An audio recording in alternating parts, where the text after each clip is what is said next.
नमस्कार, मेरा नाम ज्ञानेश्वर है और आपने देखना शुरू किया है लाइव टिप्स।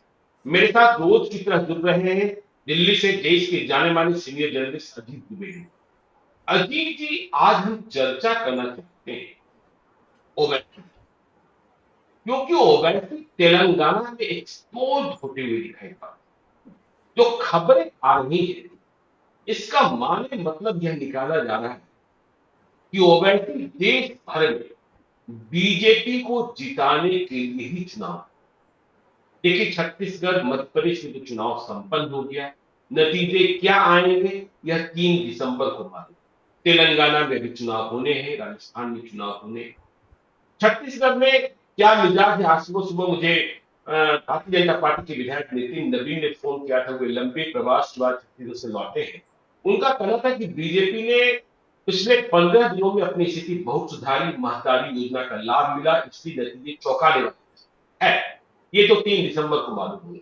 हम बात ओवैसी की कर रहे हैं, जो मूल रूप से तेलंगाना से आते हैं, जहां विधानसभा का चुनाव चल संपन्न होना है। ओवैसी देश भर में चुनाव लड़ते हैं और यह संदेशा जाता है कि वो बीजेपी को जिताने के लिए चुनाव लड़ते हैं। लेकिन यह बात कैसे खुली? तेलंगाना से क्या खबरें आती हैं? तेलंगाना में जहां तक मेरी जानकारी है, 119 विधानसभा क्षेत्र और इनमें से मात्र 9 में, मैं फिर से कहता हूं, सिर्फ 9 में जो ओवैसी का गढ़ है, जो ओवैसी का प्रदेश है, सूबा है, 119 में से भी सिर्फ 9 विधानसभा क्षेत्रों में ओवैसी चुनाव लड़ रहे हैं। और इन 9 में से भी 7 तो ऐसे हैं जो उनके अपने वाले गढ़ में है, मतलब हैदराबाद के इलाके में। जो तेलंगाना से खबरें आ रही है कि वहां ओवैसी की जो फील्डिंग है वह कांग्रेस के हराने के लिए है और बीआरएस के पास। देखिए, जब हम ओवैसी की बात करते हैं तो मालूम ये होता है, हमने 2020 का चुनाव देखा कि 2020 में 20 विधानसभा क्षेत्रों में ओवैसी तेलंगाना में अपने घर में 9 विधानसभा क्षेत्रों में चुनाव, और 2020 में उन्होंने चुनाव लड़ा बिहार में 20 विधानसभा क्षेत्रों में, 5 को जीत भी मिल गई। उन्होंने उत्तर प्रदेश में विधानसभा चुनाव में 90 या 95 विधानसभा क्षेत्रों में, गुजरात। तो ये ओवैसी तेलंगाना की खबर ये भी आ रही है कि वो कांग्रेस के मुस्लिम उम्मीदवारों को भी पराजित कराने के लिए फील्डिंग किए गए। जैसे मोहम्मद अजहरुद्दीन क्रिकेटर, उनके खिलाफ कांग्रेस के प्रत्याशी, उनके खिलाफ भी उन्होंने मैदान में उम्मीदवार उतारा है। तो ओवैसी तो ये एक्सपोज हो रहे हैं और इस पर जो खबरें आ रही है, क्या विचार रखते हैं अजीत जी? देखिए, तेलंगाना की स्थिति बहुत दिलचस्प है। कई मामलों में तेलंगाना की राजनीति, जो 3 पार्टियां हैं जो सेकुलर राजनीति करती हैं, उन जी। तीनों पार्टियों को लेकर के एक बहुत दिलचस्प तस्वीर आ रही है। 3 पार्टियों का मतलब है, जो सत्तारूढ़ पार्टी है के चंद्रशेखर राव की भारत राष्ट्र समिति, कांग्रेस पार्टी है, और असदुद्दीन ओवैसी की पार्टी जो है ऑल इंडिया एमआईएम। तो ये जी। इन तीनों पार्टियों को लेकर के इन तीनों पार्टियों के नेता एक दूसरे पर ये आरोप लगा रहे हैं कि वो लोग आरएसएस के आदमी हैं, बीजेपी के आदमी। अच्छा। सबसे पहले ये जो आपने जो आपका एंट्री आपने जो इंट्रो बताया, आपका जो इंट्रो रिमार्क्स है कि जी। ओवैसी को लेकर के ये पूरे पूरे देश में ये परसेप्शन है, ये धारणा है कि वो जहां लड़ते हैं वहां भारतीय जनता पार्टी की मदद करते हैं। जी। इसको लेकर के वहां रेवंत रेड्डी, जो कांग्रेस के अध्यक्ष हैं तेलंगाना प्रदेश के, उन्होंने बड़ा तीखा हमला किया और उन्होंने ये सारे फैक्ट्स बताए, जो आंकड़े हैं आपने बताए, ये आंकड़े बताए उन्होंने भी। रेवंत रेड्डी ने, जो प्रदेश अध्यक्ष हैं और खुद भी चुनाव लड़ रहे हैं, उन्होंने कहा कि देखिए, ये बिहार में इतनी सीटों पर लड़ते हैं, उत्तर प्रदेश में इतनी सीटों पर लड़ते हैं, और तेलंगाना में सिर्फ 9 सीट लड़ रहे हैं। पहले तो वो सिर्फ 8 ही सीट लड़ते थे, जी। 9वीं सीट इस बार लड़ रहे हैं, पहली बार वो 9वीं सीट वो है जहां पहली बार जुबली हिल्स की जो सीट है, जहां से मोहम्मद अजहरुद्दीन चुनाव लड़ रहे हैं, वो सीट पर कभी चुनाव नहीं लड़ती थी ओवैसी की पार्टी। उसमें जी। एक ही शेख पेट एक इलाका है, उसी शेख पेट में थोड़ा सा मुस्लिम वोट है, नहीं तो बाकी वो बड़ा पॉश इलाका है।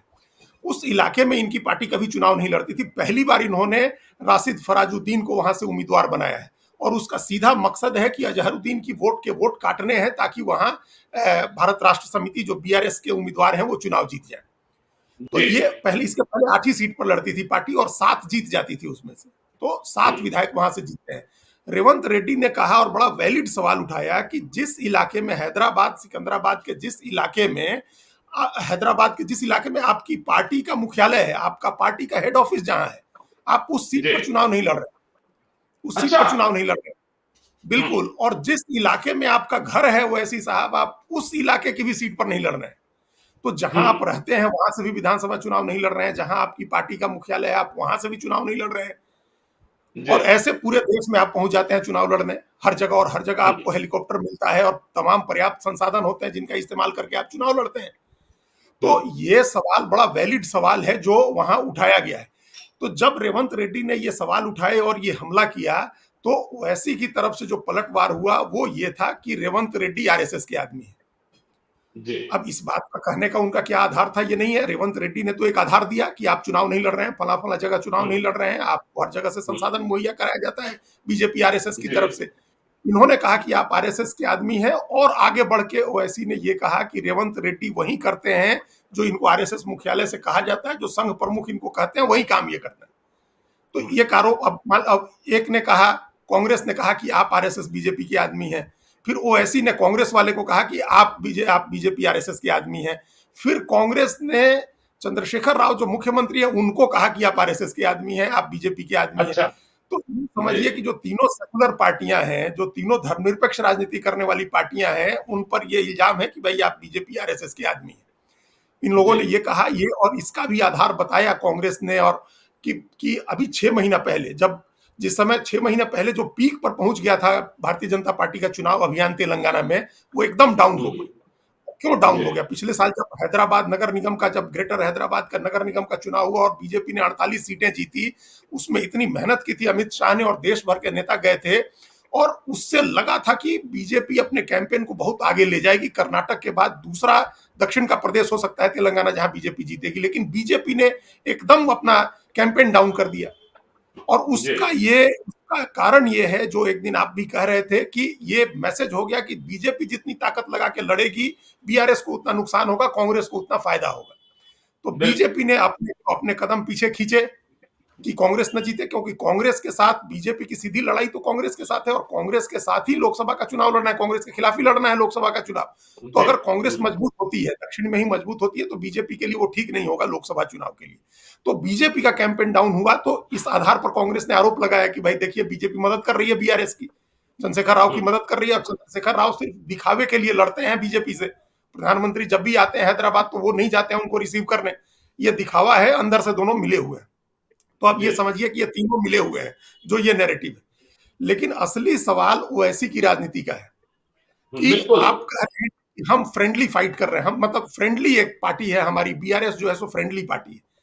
तो हम्म, फ्रेंडली पार्टी का क्या मतलब है? आपने, आप या तो तालमेल कर लीजिए, आप घोषित रूप से उनके साथ तालमेल कर लीजिए, जी तालमेल करके फिर वहां उनको जिताने के लिए आप राजनीति कर रहे हैं। जब आज जैसे ही आप कहते हैं कि हमारी फ्रेंडली पार्टी है, और जुबली हिल्स पर अजहरुद्दीन के खिलाफ आपने कैंडिडेट खड़ा किया, तो हो गया कि आप बीआरएस की जीत के लिए काम कर रहे हैं।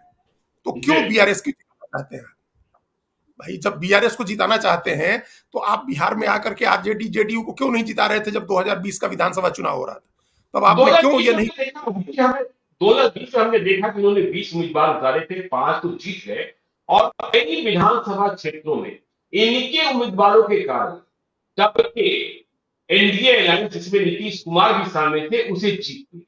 तो बिहार तो बिल्कुल एकदम बिल्कुल खुले तौर पर स्पष्ट है कि बिहार में 2020 में एनडीए की सरकार बनी, इसमें ओवैसी की भूमिका थी, क्योंकि बात उन्होंने खुद जीत ली और कई क्षेत्रों में इन्होंने खेल बिगाड़ा। तो ये आरोप तो प्रमाणित होते, उत्तर प्रदेश विधानसभा का चुनाव भी हम देखेंगे, 90 या 95 उम्मीदवार उन्होंने उतार दिए थे, और जिस तरीके से इन्होंने वोटों की कटौती की, या गुजरात के चुनाव भी हम देखेंगे, तो ये तो बिल्कुल एक्सपोज होते दिख रहे हैं कि आप कह रहे हैं ये अपने घर में जहां रहते हैं वहां चुनाव नहीं लड़ते, जहां इनका हेडक्वार्टर है वहां चुनाव नहीं लड़ते हैं, लेकिन वहां चुनाव लड़ने पहुंच जाते हैं जहां इनके लड़ने से भाजपा को फायदा मिल जाए। अभी हमने उस चुनाव में देखा गोपालगंज में, इनके कारण ही आगे की हार, हमने अभी कुर्मी में देखा। तो ये तो बिल्कुल एक्सपोज ही हो गए ना। हाँ, तो वही वही बात तो वही कह रहे थे हम कि जब आप जी बीआरएस को मानते हैं कि बीआरएस सेकुलर पार्टी है और आप उसकी जी मदद कर रहे हैं बीआरएस को जिताने के लिए, तो वैसी मदद आप आरजेडी की क्यों नहीं की? बिहार में जब आप गए 2020 में, एमआईएम ने वहां हम्म, दूसरा ही एक तालमेल किया, एक तीसरा मोर्चा, एक चौथा मोर्चा बनाया उन लोगों ने। 3 जी पार्टियों के साथ तालमेल करके एक मोर्चा बना करके उनकी पार्टी चुनाव लड़ी। हम्म, और उन्होंने कितनी जगह पर नुकसान किया आरजेडी जेडीयू का और बीजेपी को फायदा पहुंचाया, ये तो अगर सेकुलर इतना ही सेकुलर क्रेडेंशियल है उनका और वो मान रहे हैं कि हम बीजेपी के बहुत विरोधी पार्टी हैं, तो बिहार में उनको मदद करनी चाहिए थी जो पार्टी बीजेपी से लड़ रही थी।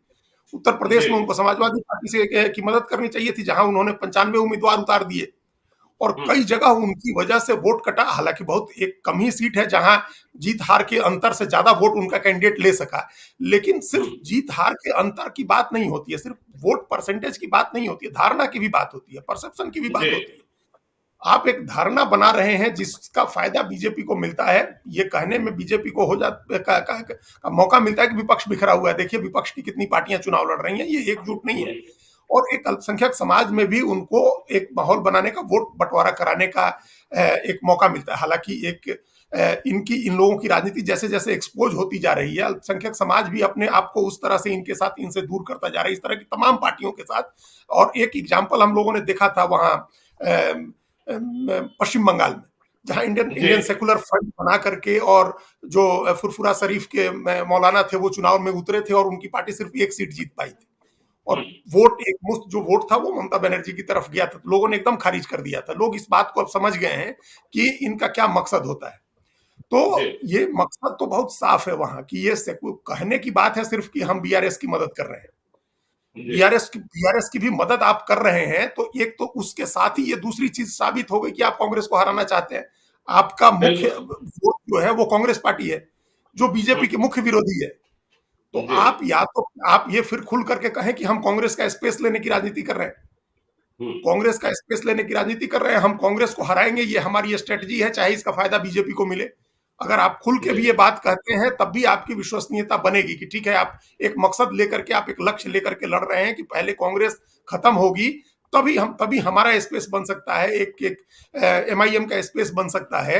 ये कह के नहीं कर रहे हैं आप जी छद्म रूप से करके। आप झारखंड में जहां मुस्लिम बहुत सीटें हैं आपने उम्मीदवार उतार दिए और हेलीकॉप्टर से आप प्रचार करते रहे वोट काटने के लिए। आप सिर्फ वोट काटने के लिए उम्मीदवार खड़े करने की बात नहीं है, हर जगह जा करके भड़काऊ भाषण करते हैं, जितने हम्म, संवेदनशील मुद्दे हैं वो मुद्दे उठाते हैं, उन मुद्दों के ऊपर आप कांग्रेस को कटघरे में खड़ा करते हैं बीजेपी की बजाय।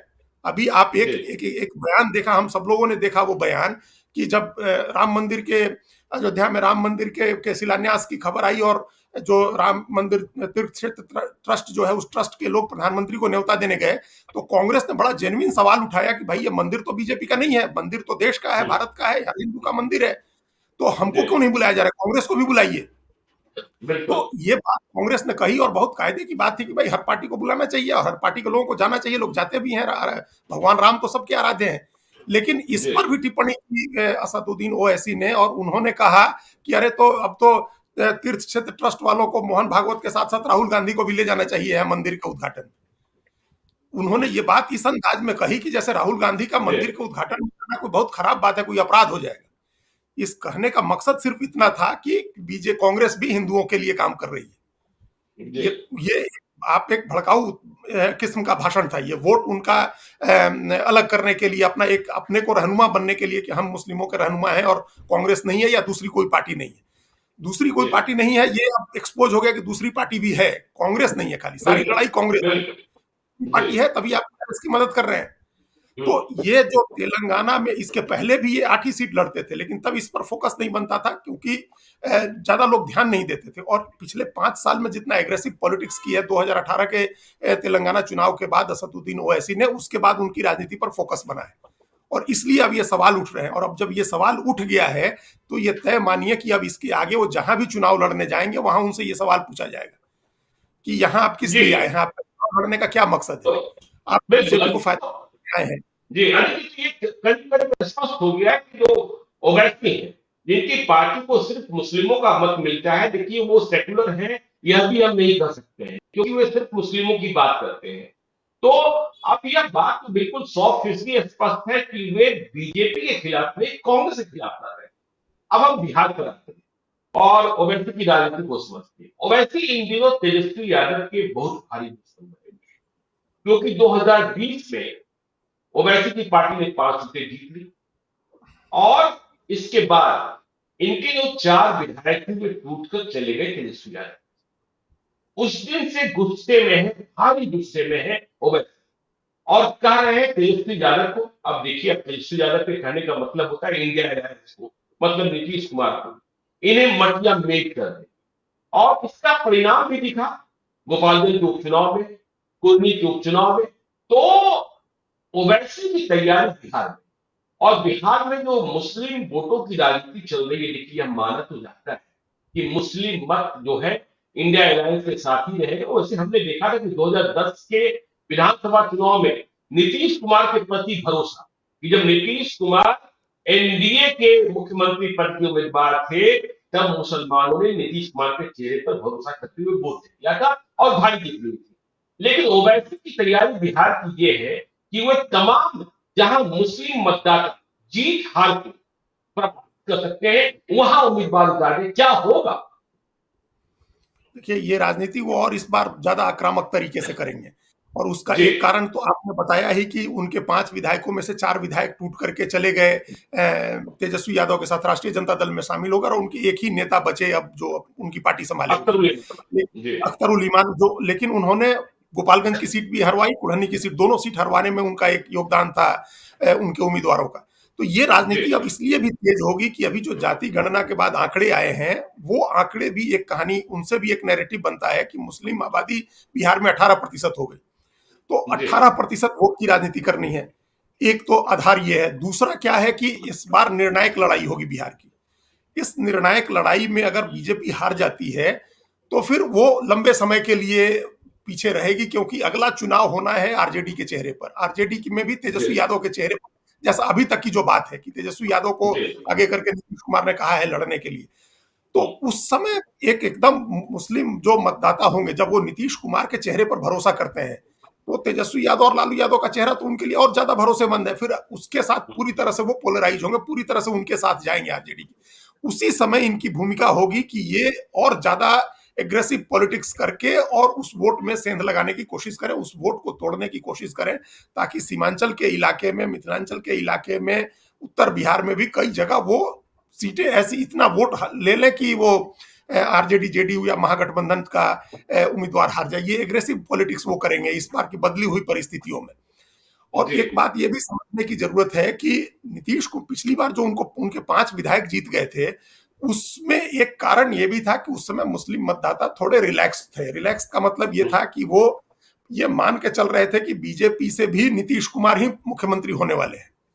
जी अगर उस समय बीजेपी अलग लड़ रही होती, ये मेरा अपने अपने राजनीतिक अनुभव से हम बता रहे हैं, और हमारा जो जी इनकी राजनीति को समझने का जो हमारी समझदारी है, कि जहां भी मुस्लिम मतदाता को ये लगता है कि बीजेपी आ जाएगी, वहां वैसी कामयाब नहीं होते, हम्म, वहां बिल्कुल कामयाबी उनको नहीं मिलती है, बिल्कुल मुस्लिम मतदाता उनको छोड़ देता है। जहां जी ये रहता है कि बीजेपी नहीं आ रही है, बीजेपी का कोई एलआई आएगा या कोई ऐसा चेहरा आएगा जिस पर उनका भरोसा होता है, तब फिर वो इनको वोट मिल जाता है, तब इनकी पार्टी को वोट मिल जाता है। बिहार में यही हुआ था कि बिहार जी में बीजेपी के तरफ से मुख्यमंत्री पद के घोषित दावेदार थे नीतीश कुमार। तो नीतीश कुमार के चेहरे से मुसलमान मतदाताओं को कोई दिक्कत नहीं है, मुस्लिम आबादी को कोई दिक्कत नहीं है इन जनरल। तो उस जी समय लोगों ने ये कहा कि ठीक है, इनकी पार्टी चुनाव लड़ रही थी, सीमांचल में लोगों ने इनकी पार्टी को भी वोट कर दिया। लेकिन जैसे ही लगा कि ये खेल नीतीश कुमार अलग होंगे और नीतीश कुमार अब इधर आ रहे हैं, उनके 4 एमएलए आगे स्वाभाविक रूप से आ जाते, उसमें कोई दिक्कत नहीं होती, क्योंकि उनको जी वो नीतीश कुमार की वजह से उधर चले गए थे कि नीतीश कुमार बनेगा तो कोई खतरा नहीं, हम लोग जोखिम ले सकते हैं, अपने ओवैसी के आदमी को चुनाव जिता सकते हैं। अगले चुनाव में नीतीश कुमार अगर गठबंधन में रहते, इंडिया के साथ रह के लड़ते हैं, तो फिर इनकी पार्टी के लिए कोई चांस बिहार में नहीं बनेगा। मतदाता इतने समझदार हो गए हैं, हमने आपको अभी इसलिए पश्चिम बंगाल की मिसाल दी कि मतदाता अब इतने जी होशियार हो गए हैं कि वो वोट नहीं करते हैं। वो जहां दिखता है कि सीधी लड़ाई बीजेपी के साथ हो रही है, वहां वो उसी को वोट करते हैं जो बीजेपी को हराएगा, या जिसके साथ बीजेपी की सीधी लड़ाई हो रही है। तो इस बार ये कितनी भी कोशिश करेंगे बिहार में, अगर India alliance versus NDA, India versus NDA की लड़ाई होती है, तो उसमें इनको वोट नहीं मिलेगा।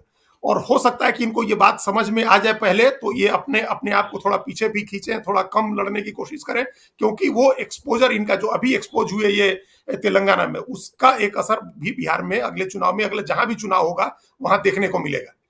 तो सीधी लड़ाई में मतदाता, मुस्लिम मतदाता इनसे थोड़ी दूरी बनाएगा, क्योंकि उसको समझदारी है कि इनको देंगे वोट तो उसका फायदा बीजेपी को होगा। नहीं, अभी भी देखिए यार, 2019 के चुनाव नतीजे को हम देखते हैं, तो जब किशनगंज के नतीजे को देखते हैं, 40 सीटों में से सिर्फ एक सीट पर कांग्रेस को जीत मिली थी। आप मेरी नील बट्टा सन्नाटा हो गया। लेकिन किशनगंज में भी डॉक्टर मोहम्मद जावेद जो कांग्रेस के प्रत्याशी जीते, वो बहुत गिरते लुढ़कते जीते अंतिम चक्र की मतगणना।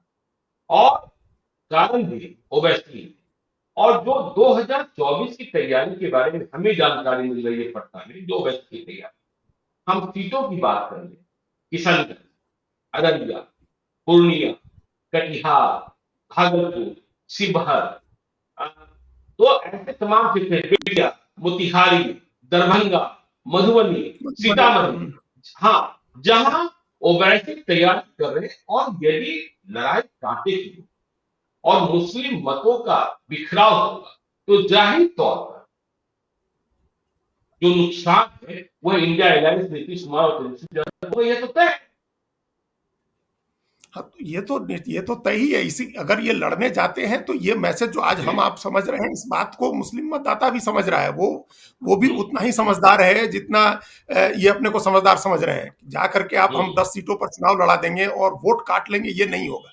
सीधी लड़ाई में ऐसा नहीं होगा। अगर कभी हुआ भी था, देखिए 2019 के चुनाव में वो बीजेपी गिरते पड़ते मोहम्मद जावेद इस वजह से भी जीते थे क्योंकि नीतीश कुमार बीजेपी के साथ मिलकर लड़ रहे थे। तो वो एनडीए बहुत मजबूत अलायंस था। नीतीश कुमार के साथ बीजेपी के होने पर फिर कोई लड़ाई नहीं रह जाती है। आपको आपको पता है बिहार में चाहे विधानसभा हो, लोकसभा चुनाव हो, वो लड़ाई नहीं रह जाती अगर नीतीश कुमार बीजेपी के साथ हो तो। अब नीतीश कुमार आरजेडी के साथ होंगे तो फिर बैलेंस इसकी तरफ झुका होगा।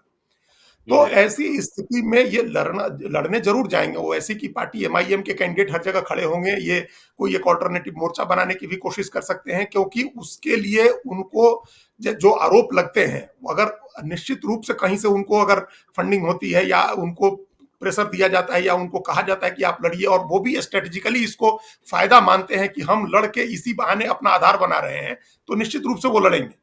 लेकिन जब सीधी लड़ाई होती है तो ऐसी स्थिति में पहले भी नहीं, सीधी लड़ाई में पहले भी उनको वोट नहीं मिलता मुसलमान का। अब जो तेलंगाना की घटना की जितनी चर्चा हुई है उसके बाद उनको और वोट नहीं मिलेगा।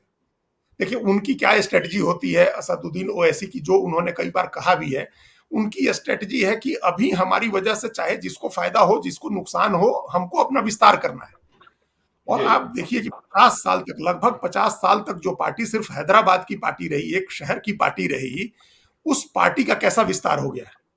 उस पार्टी का पहला विस्तार महाराष्ट्र में हुआ, जहां नगर निगम के चुनाव में औरंगाबाद और एक दो जगह नगर निगम के चुनाव में उनके कुछ लोग जीते, और फिर उसके बाद लोकसभा की एक सीट महाराष्ट्र में जीत गई उनकी पार्टी। ये पहली बार हुआ पार्टी की स्थापना के बाद, ये पहली बार हुआ जब उनकी पार्टी हैदराबाद के बाहर लोकसभा का चुनाव जीती। अब उनके 2 लोकसभा के एमपी हैं।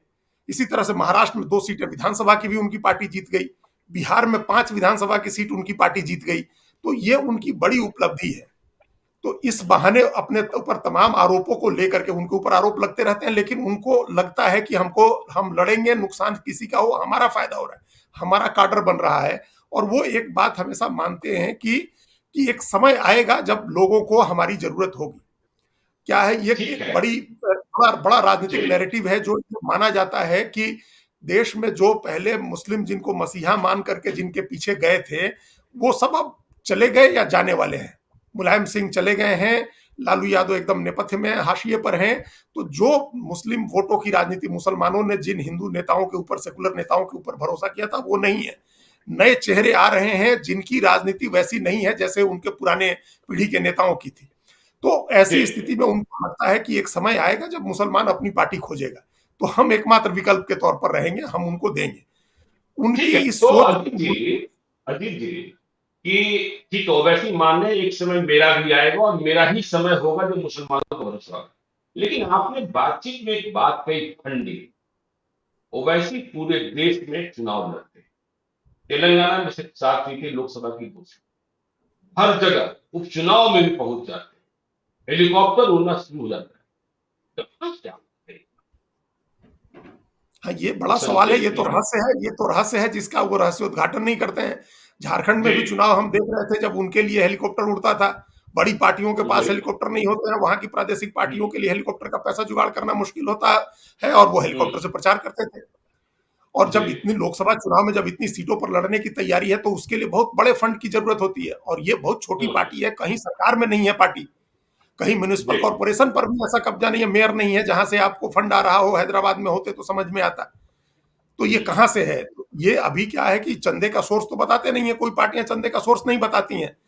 चुनाव बिल्कुल। लड़ने का पैसा कहां से आता है, ये बड़ी बात है। ये बीजेपी, ये कांग्रेस पार्टी और इनकी दूसरी विरोधी पार्टियां तमाम ये आरोप इसलिए लगाती हैं कि बीजेपी इनको पैसा देती है कि आप जी उसी पैसे से ये पूरे देश में घूम करके राजनीति करते हैं, बीजेपी को फायदा पहुंचाते हैं। अब इनकी उपयोगिता इसलिए भी बढ़ी है और कांग्रेस इनका टारगेट इसलिए हुआ है ज्ञानेश्वर जी, क्योंकि जी कर्नाटक के विधानसभा चुनाव के बाद मुस्लिम मतदाताओं का एक रुझान कांग्रेस की तरफ दिखा है। कांग्रेस हम्म। वहां पहले मुसलमान का वोट एच डी देवगौड़ा की पार्टी को भी मिलता था, जेडीएस को भी मिलता था, जिसकी वजह से जेडीएस हमेशा 40 सीटें जीत जाती थी, 40 या उससे ज्यादा सीटें, और कांग्रेस हमेशा 112, 15, 20 के आसपास रह जाती थी। इस बार जी क्या हुआ? इस बार जो वहां बजरंग दल का इशू बना और बीजेपी ने जितना फ्लेयर अप किया बजरंग दल को बजरंग बली से जोड़ करके, तो उसमें मुसलमान का वोट पूरी तरह से कांग्रेस ने कह दिया अपने घोषणा पत्र के उसमें कि हम बैन कर देंगे बजरंग दल को भी, या इस तरह का जो भी कट्टरपंथी संगठन होगा हम उसको बैन कर देंगे। तो उसके बाद मुस्लिम वोट पूरी तरह से कांग्रेस की तरफ आया, जिसका कांग्रेस को बड़ा फायदा हुआ, वो 136 सीट जीत गई। और उसके बाद जी ओवरऑल पूरे देश में ये दिख रहा है कि मुस्लिम वोट का रुझान कांग्रेस की तरफ बढ़ रहा है। दलित अध्यक्ष बनाया हुआ है कांग्रेस ने, तो मुस्लिम दलित का हम्म। रुझान हो रहा है। तो इसकी वजह जी से बेचैनी है, बीजेपी में भी है और वैसी में भी है कि अगर कांग्रेस की वापसी हो जाती है, अगर कांग्रेस के पास मुसलमान का वोट लौट जाता है, तो फिर उसको अपनी तरफ लाना मुश्किल होगा। तो वो इस योजना के तहत लोकसभा चुनाव में आप देखिएगा पूरे देश में बहुत जोर शोर से लड़ेंगे। और बिहार उनका खास टारगेट इसलिए होगा क्योंकि पिछले चुनाव में सबसे ज्यादा सफलता हैदराबाद के बाद उनको कहीं मिली तो बिहार में मिली थी। बिहार में जी उनके 5 एमएलए थे, बेशक आज छोड़ करके चले गए 4 लोग उसमें से, लेकिन उनको बिहार से अभी उम्मीद है।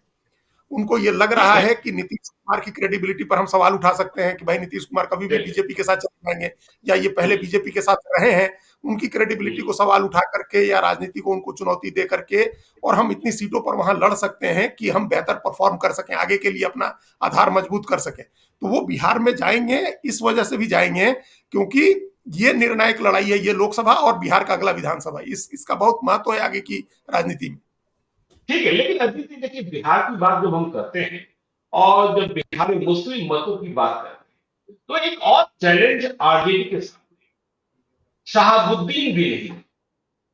शहाबुद्दीन क्या थे, उनका रिकॉर्ड क्या था, आपराधिक रिकॉर्ड क्या था, किस तरीके की सजा मिली, सब। लेकिन शहाबुद्दीन अपनी जमात में, मुसलमानों में कोई विलेन नहीं थे, हीरो। और जब से शहाबुद्दीन की मौत हुई, लालू यादव के परिवार की, लालू यादव की दूरी न कहे, तेजस्वी यादव की दूरी उनके परिवार से बढ़। और अब तो शहाबुद्दीन के बेटे ओसामा साहब को भी जेल भेजा जा चुका है, गिरफ्तार हुए राजस्थान में। और मतलब मौत के बाद से ही कोई नाता रिश्ता लालू यादव के परिवार से नहीं रह गया। गोपालगंज में जब उपचुनाव हो रहे थे, तो लालू यादव परिवार को ये उम्मीद थी, तेजस्वी यादव को ये उम्मीद थी कि हिना साहब चुनाव प्रचार करने जाएंगे। और हिना साहब की ये उम्मीद थी कि वे मदद मांगने प्रतापपुर आएंगे, मतलब गांव आए। परिणाम ये हुआ कि शहाबुद्दीन के परिवार ने कोई अपील नहीं की, गोपालगंज में हार। तो शहाबुद्दीन का प्रभाव बिहार के मुसलमानों, और ये जो दूरी है, यह भी एक बड़ा कारण है जो मुसलमानों के भीतर दिख रहा है, गुस्सा दिख रहा है आजादी के प्रति। इसे कैसे ये ठीक कर पाएंगे, यह भी बड़ी चुनौती है बिहार में आजादी के लिए और इंडिया के लिए। देखिए, इसका फायदा उठाने की कोशिश कर सकते हैं ओवैसी। ये जो आपने कहा, ये डिसकंटेनमेंट उस परिवार का, शहाबुद्दीन के परिवार की जो दूरी बढ़ी है तेजस्वी यादव के जी साथ, इसका फायदा उठाने की कोशिश कर सकते हैं ओवैसी। अगर किसी जी। तरह से ये वो शहाबुद्दीन के परिवार को अपने साथ जोड़ लेते हैं, हम्म। उनके साथ किसी तरह का उनका अलायंस बन जाता है, मान लीजिए कि आरजेडी टिकट नहीं देती है और उनको वो टिकट दे देते हैं, तो जी ऐसी ऐसी ऐसी जगहों पर उनकी नजर होगी कि कहाँ लोग नाराज हैं, कहाँ लोगों का जो परिवार पहले से, देखिए बिहार में बड़े मुस्लिम नेताओं की एक जमात रही है। बहुत कम देश में बहुत कम राज्य हुए हैं जहां मुस्लिम मुख्यमंत्री हुआ है। उसमें जी बिहार भी एक राज्य है जहां मुस्लिम मुख्यमंत्री हुए, थोड़े समय के लिए हुए, लेकिन अब्दुल गफूर मुख्यमंत्री हुए। और बहुत बिल्कुल। कम है, बहुत कम, बहुत जहां बहुत ज्यादा मुस्लिम आबादी है केरल में, वहां भी मुस्लिम मुख्यमंत्री नहीं हुए। जी महाराष्ट्र एक राज्य है जहां हमको ध्यान आ रहा है, यार अंतुले मुख्यमंत्री हुए थे, अब्दुल गफूर बिहार में हुए थे। देश में बहुत कम राज्य है जहां मुस्लिम मुख्यमंत्री हुए। तो मुस्लिम हम्म। मुख्यमंत्री हुए, मुस्लिम बड़े नेता हुए बिहार में। अररिया में देखिए आप, पूर्णिया में देखिए, हमारे यहाँ नसीरुद्दीन साहब।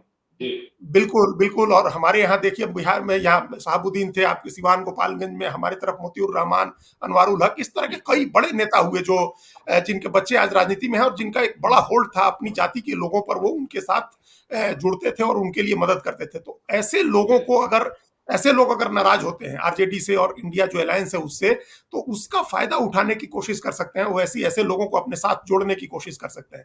इसलिए इस स्थिति को देखते हुए आरजेडी को भी अपने तरफ से एफर्ट करना होगा। ये फॉर गारंटेड मानने की बात जो होती है ना कि हमको वो जाएगा कहाँ, उसकी तो मजबूरी है।